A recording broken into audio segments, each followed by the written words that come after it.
Hi, I'm One Flick Chick. This is my first video, and I hope to get better at it with time, so thank you for being indulgent. I'm presenting a first impressions review, so I'll be giving my initial thoughts about a movie I've seen not too long ago, as opposed to a more reflective opinion found in the look-back reviews on my website. I've chosen the small Belgian film Deux, One Night, originally titled Deux jours, nuit, from directors Jean-Pierre and Luc Dardenne. The Dardenne brothers are critically acclaimed, and have won the Palme d'Or at Cannes twice in their career, with their films Rosetta and L'Enfant, neither of which I've seen, I'm sure to admit.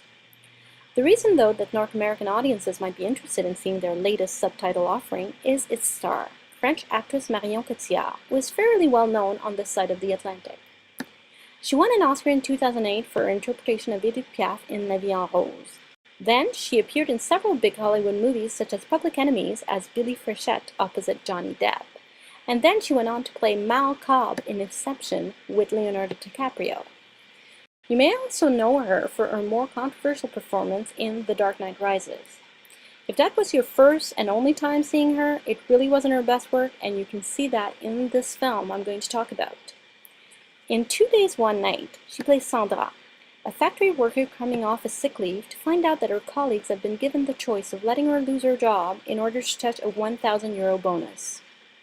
Her boss agrees to hold another vote the following Monday, so she is encouraged by her very supportive husband, played by Fabrizio Raggioni, to take advantage of the weekend, hence the title, to talk to each of her teammates to get them to forego their bonuses so that she can keep her job. She finds each one has different levels of sympathy towards her and have their own pressures and problems to deal with. The direction is very brisk, with the movie clocking in at around 1 hour and 30 minutes, so if you want to give this a chance, it won't cost you that much time. The entire look of the movie is stripped down and simple, with natural light, makeup, and settings, and the acting is, for the most part, equally restrained, even discreet, especially on the part of Marion Cotillard. Though it presents its subject with economy, it is still emotionally raw. The plot is straightforward and very realistic, except for perhaps a few more explosive confrontations that appear more in movies than in real life, but that didn't really derail the movie. Some have called its premise first world problems, but I think it will resonate with people in the lower and middle classes who do have opportunities but are still faced with a lot of compromising choices. The movie also thoughtfully shows a compassionate but not preachy view of mental health stigma.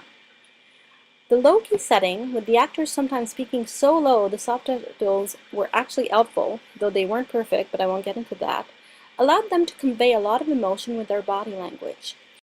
The result is a movie with real artistic beauty, but that intentionally and rather masterfully looks and feels like a home movie, with the actors not letting you see them act, but rather looking like real people going through real things.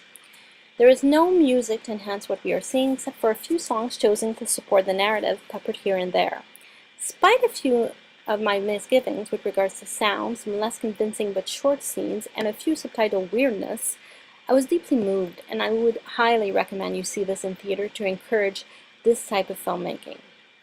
I'll give it an 8.6, which I'll round up to a 9 on 10. Thank you for watching. Please note that I don't own the pictures used except for my avatar, so that they are used to support my review within the terms fair use. I hope to have more videos in the future. I'm One Flick Chick, and I'll leave you by wishing you bon cinéma!